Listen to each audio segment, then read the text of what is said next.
Olá, a paz do Senhor, que bom! Hoje nós já estamos na nossa 12ª aula e até aqui Deus tem nos sustentado e temos aprendido bastante neste trimestre. Acredito que sairemos diferentes, aprendendo muito mais de Deus e também sobre os princípios básicos bíblicos que nós não podemos negligenciar. Para você que está aqui pela primeira vez, eu sou Jane Martins de Souza, sou professora, também superintendente de escola bíblica dominical. E para mim é um prazer muito grande, cada irmão, cada irmã aqui, todas as semanas na minha aula.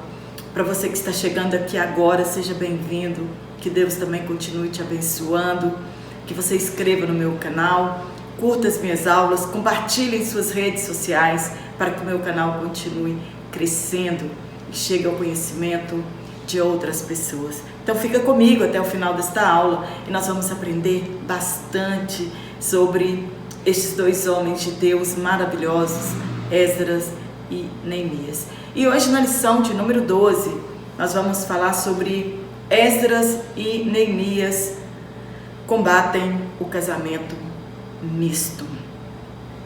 E hoje eu vou quebrar um pouquinho o protocolo da nossa lição, porque o nosso comentarista ele trouxe o tópico 1 e depois ele trouxe o tópico 2 e ele fez um pouco do inverso. Então, para que a gente tenha uma linha de raciocínio ok, eu vou começar do princípio bíblico e nós vamos concluir toda a lição em um resumo. Então, hoje eu não vou falar tópico 1, tópico 2, tópico 3, porque eu vou fazer uma sequência neste resumo para que nós possamos entender bastante. E o que nós vamos aprender, que começa lá no princípio, em Gênesis, é que desde a criação, Deus fez separação entre luz e trevas. E é este princípio bíblico que nós não podemos quebrar, nós não podemos negligenciar, que é o princípio da separação. Onde o povo de Israel errou, nós não podemos errar. Nós somos hoje o Israel espiritual, a igreja da atualidade, a igreja invisível. E o mesmo princípio que Deus tem com Israel, Ele também tem com a sua igreja, que é a noiva do Cordeiro, que é o princípio da separação. Nós sabemos que ser santo é ser separado com um propósito. Então, este é um princípio que não pode ser quebrado em nossas vidas, que é o princípio da separação, que é andar em santificação, viver em santidade para Deus. Primeiro nós já falamos sobre o princípio da separação que está lá na criação, em Gênesis, onde Deus separou luz e trevas. Quando Deus também fez uma chamada a Abraão, Deus mandou que ele se separasse do meio da sua parentela. Deus fez uma promessa grandiosa para ele, aquele homem creu no invisível, e isso foi lhe imputado como justiça, a sua fé. E Deus mandou que ele saísse do meio da sua parentela e fosse para uma terra que ele ia mostrar. Então, o princípio para que Deus formasse a partir de Abraão uma nação, um novo povo, era o princípio da separação. Ele tinha que separar da sua família, que era pagã, para ele seguir um curso, uma linha direcionada por Deus. Então, quando nós caminhamos nas Sagradas Escrituras, nós encontramos Deus mandando que o seu povo se separasse para que não se contaminasse com as culturas pagãs. Quando Israel foi tirado do Egito e Deus fez uma aliança com aquele povo, fez um concerto com aquele povo e que tinha os prometido levar para a terra prometida, Deus disse para eles também: olha, na terra que eu vou introduzir vocês não podem se contaminar com este povo, vocês têm que ser separados, vocês têm que destruir todo aquele povo para que eles não sirvam de laço para vocês, para que eles não sirvam de armadilha para vocês.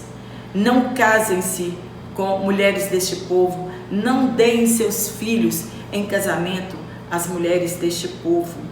O ideal de Deus para Israel era a separação, que eles não se contaminassem com as nações pagãs. Por quê? Porque seria laço, e este povo iria ensinar e influenciar Israel a pecar contra Deus e adorar a outros deuses.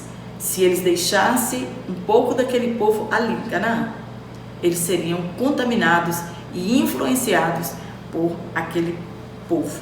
Então eles foram proibidos de casar com mulheres gentílicas ou pagãs, e não podia haver concessão. O povo de Israel não podia abrir concessão, porque senão seria um laço na vida deles.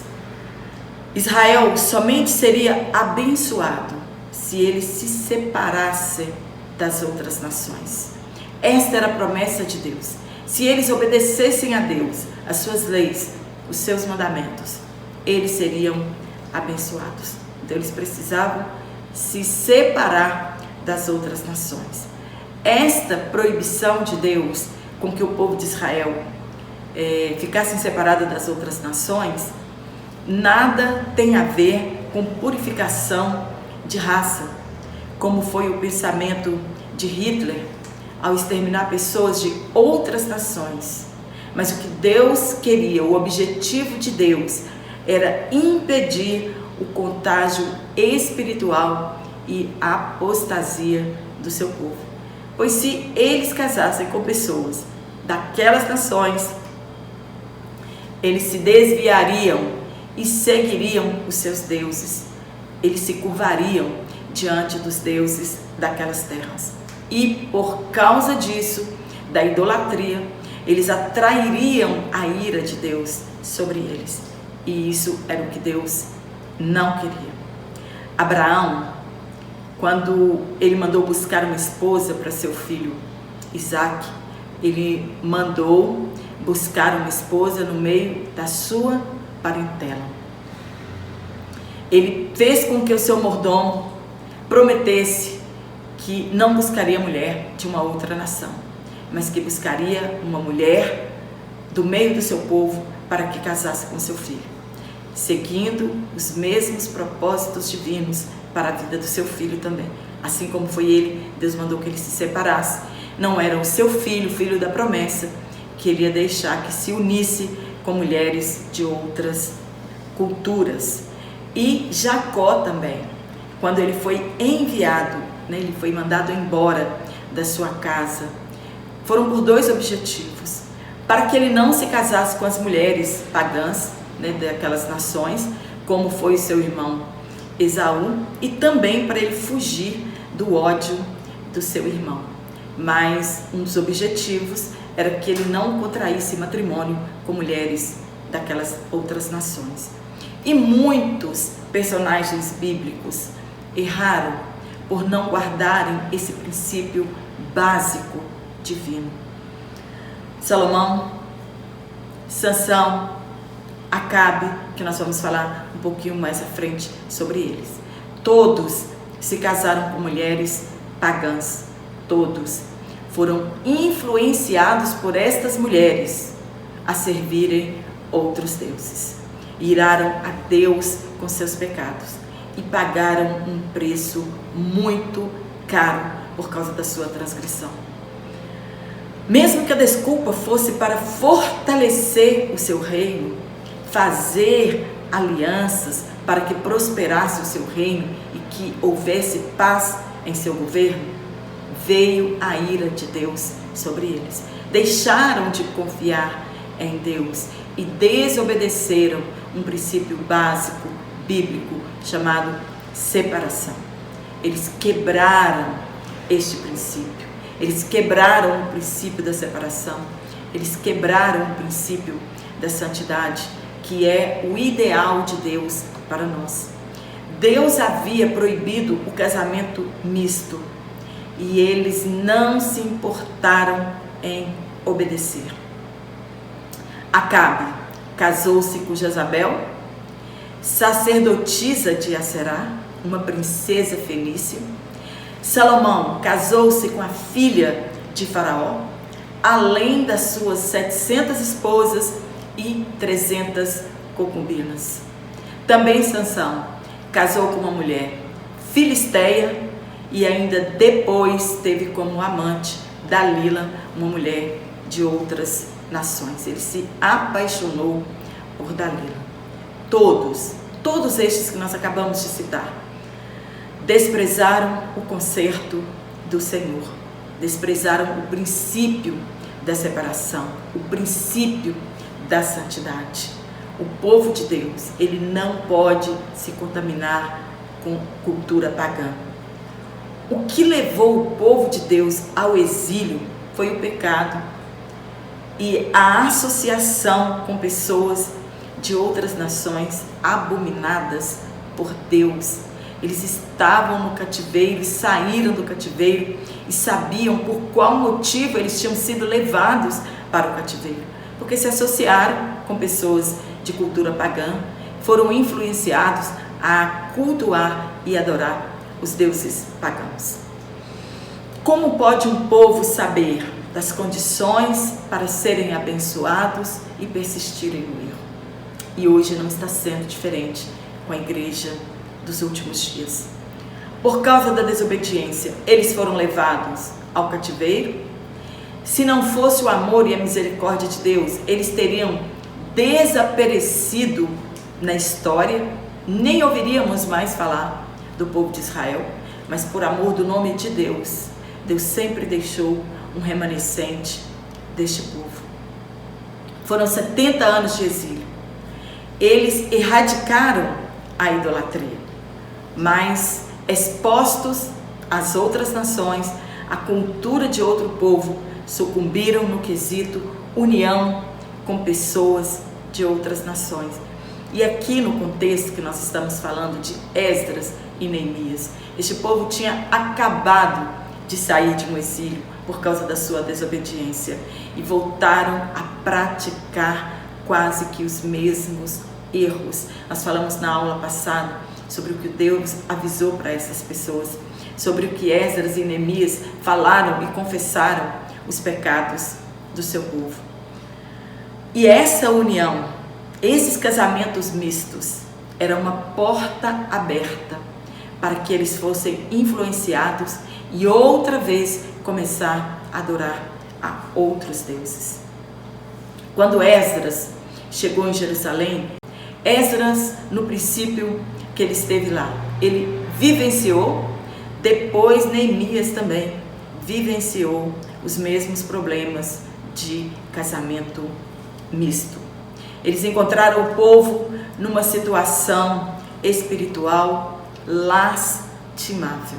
Foi uma situação muito difícil.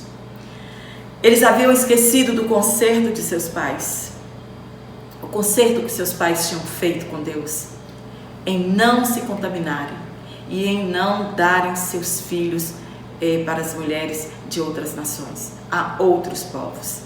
Neemias enfrentou este mesmo problema quando ele veio pela primeira vez a Jerusalém. Passado alguns anos, Esdras enfrenta o mesmo problema da união da semente santa com outros povos. E na segunda vez que Neemias retorna a Jerusalém, outra vez, o mesmo problema. Então, Neemias encontrou o problema uma vez, quando Esdras veio, ele encontrou o problema outra vez, e depois, estando os dois juntos, no mesmo lugar, eles encontraram o mesmo problema. As pessoas casando-se e dando seus filhos em casamentos para pessoas de outras nações. Então, eles se humilharam diante de Deus, tanto Esdras quanto Neemias, quando descobriram sobre este problema, eles se humilharam diante de Deus. O povo teve de confessar os seus pecados, arrependeram-se e despediram suas famílias. A situação agora, ela seria resolvida de outra forma, com mais rigor. Eles teriam que se divorciarem de suas esposas e despedirem os seus filhos. Eu li um comentário que é claro que eles não iam abandoná-los à sua própria sorte, mas eles não podiam transgredir este princípio básico, não somente arrepender, mas eles tinham que tirar esse pecado do meio deles. Houve pessoas que não concordaram com esta decisão dos líderes.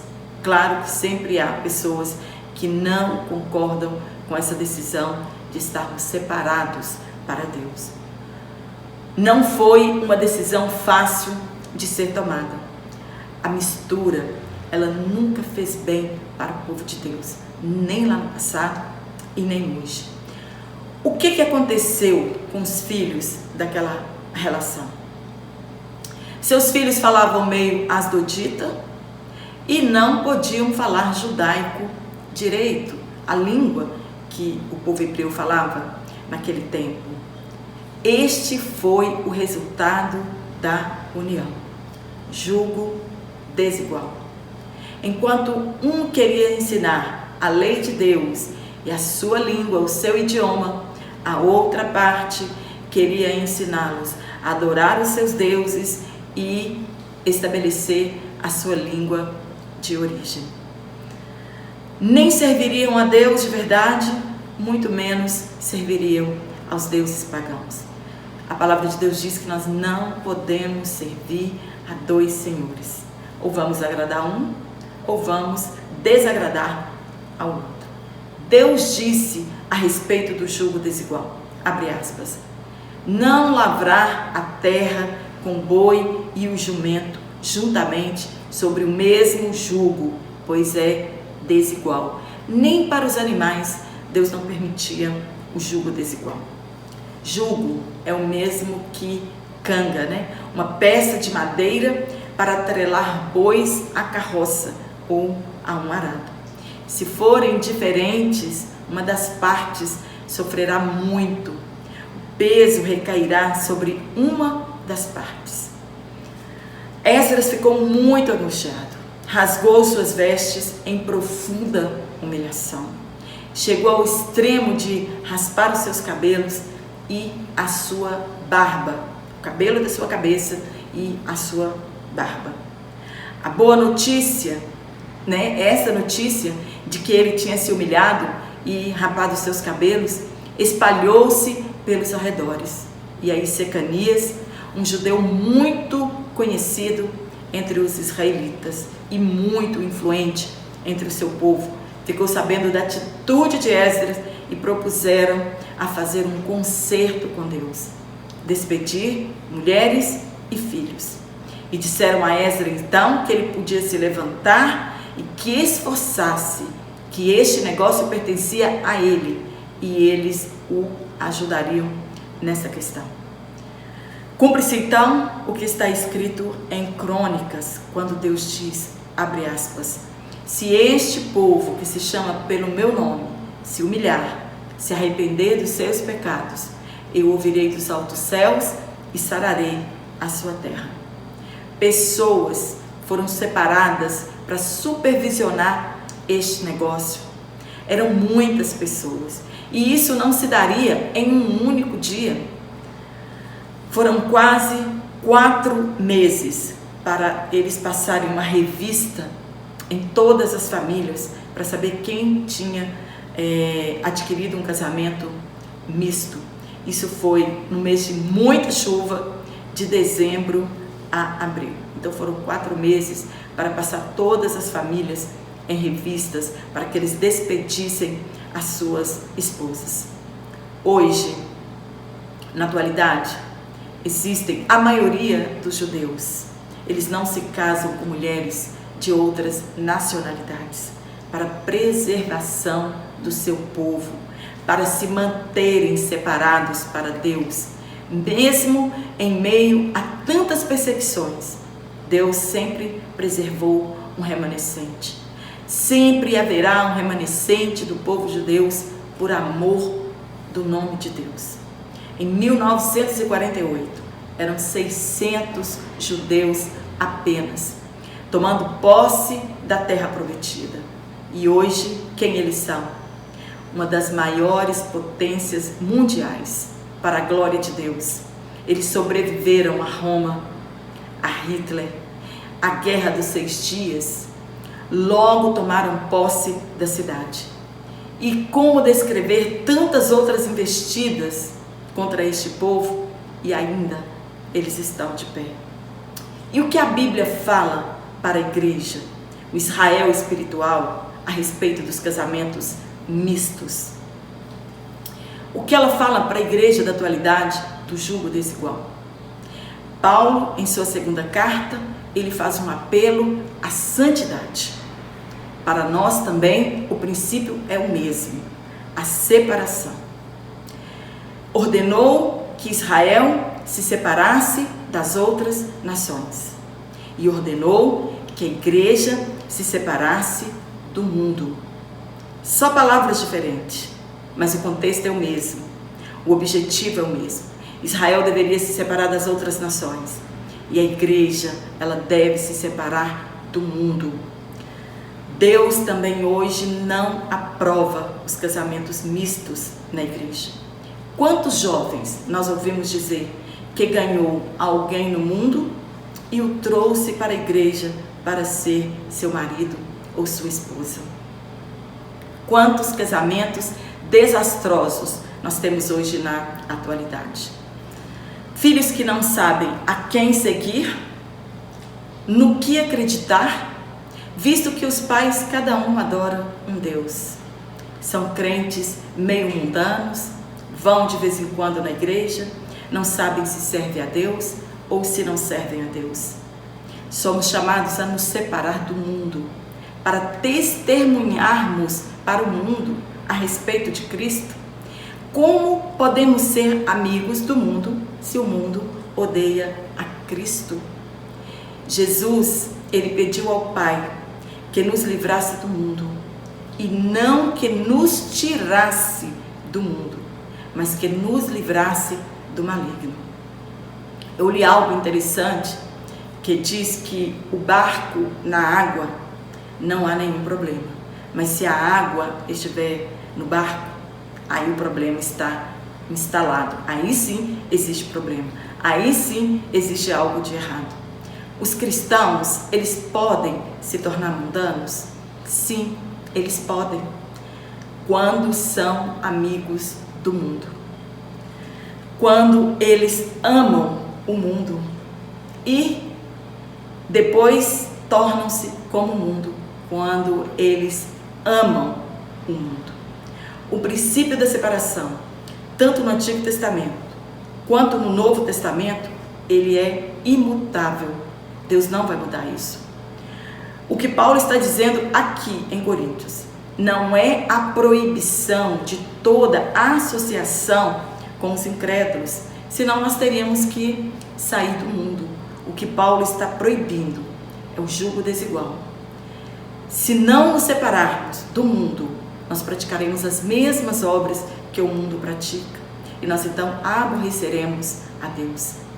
De que julgo Paulo está falando é incerto, porém, nós devemos evitar toda associação com descrentes, sejam no matrimônio, sejam nas sociedades e tantas outras coisas. Nós precisamos evitar esta associação, porque não há consenso nenhum entre a luz e as trevas, pois esta associação, elas podem nos separar de Deus. Ela pode atrapalhar o nosso devocional a Deus.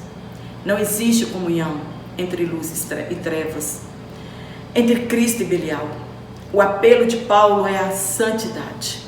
Não é nada cerimonial, mas relacional, para preservar a nossa comunhão, para preservar a nossa intimidade com o Pai.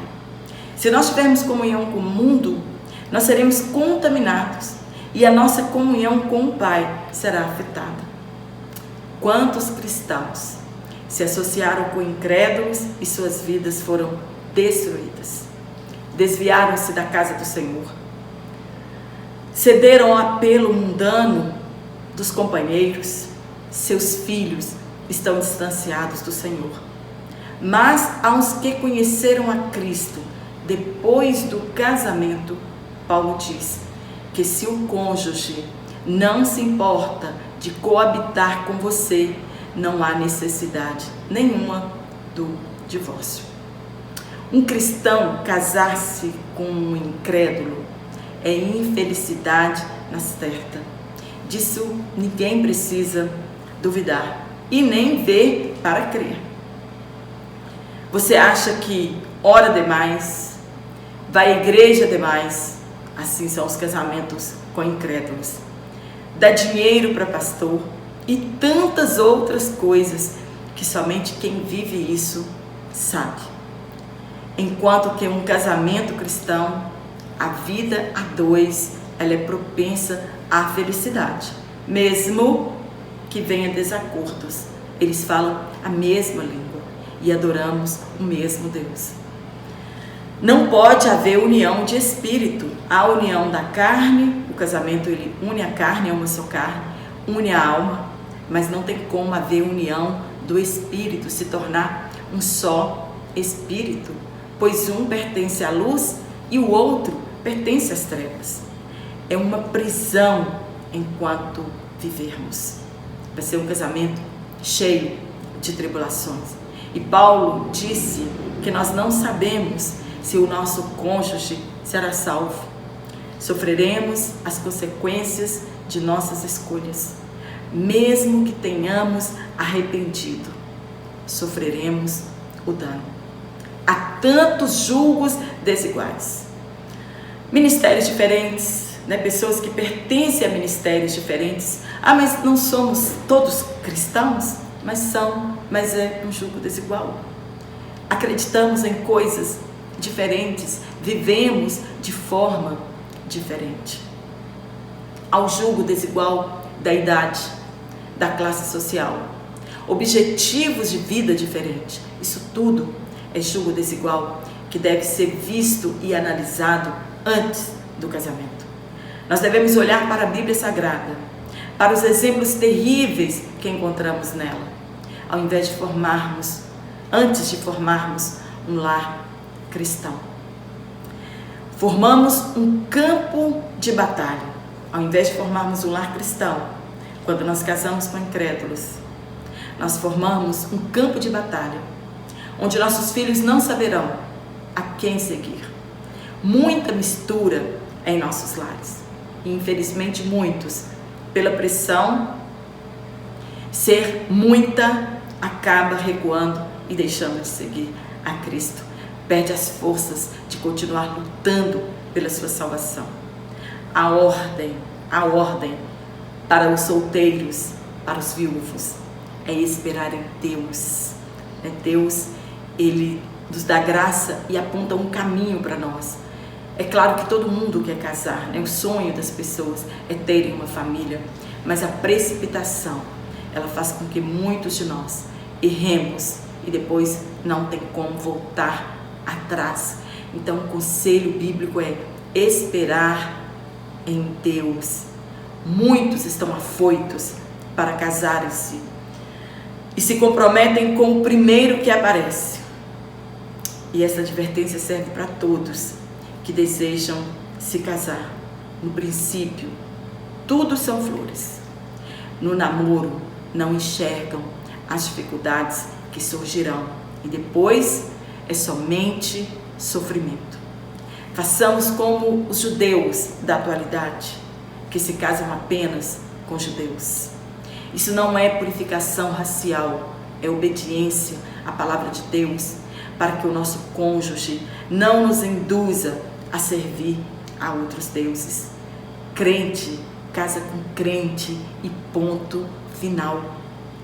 Olhando para casamentos que foram guiados por Deus, os casais tiveram dificuldades. O nosso comentarista ele cita casamentos que foram guiados por Deus, que Deus que deu aquela esposa. E aquelas pessoas vivenciaram dificuldades. Nós temos o caso de Adão e Eva. Deus deu Eva para Adão. E uma mulher que foi dada a ele por Deus fez com que ele cedesse à tentação e perdesse a comunhão com Deus. É a gravidade de nós sermos influenciados pelo nosso companheiro, pela nossa companheira e nos fazer afastar de Deus. Nós devemos esperar em Deus. Rebeca foi buscada lá no meio da parentela de Abraão e mesmo assim ela enganou a Isaac. Nós devemos esperar em Deus e confiarmos que Ele tem o melhor para nós. Com Deus sofreremos algumas intempéries no casamento, porque nem tudo são flores e nós temos um adversário que não nos dá trégua nunca. E a relação entre duas pessoas é muito difícil, são pessoas diferentes, né, que vão comungar uma mesma vida. Então nós vamos sofrer durante toda a vida dificuldades, mas com Deus nós conseguimos vencer. Agora imagina as pessoas que não esperam em Deus, faz uma união mista, que dificuldade será a sua caminhada espiritual. Devemos esperar em Deus, pois todo relacionamento, por melhor que ele seja, há discordância de opiniões. Amém? Espero ter te ajudado com este comentário. Que Deus em Cristo continue te abençoando, né, te dando graça e sabedoria na sua sala de aula. E eu te espero aqui na última lição do nosso trimestre, né? Já estamos no encerramento do nosso trimestre e eu te aguardo aqui, se Deus assim nos permitir então.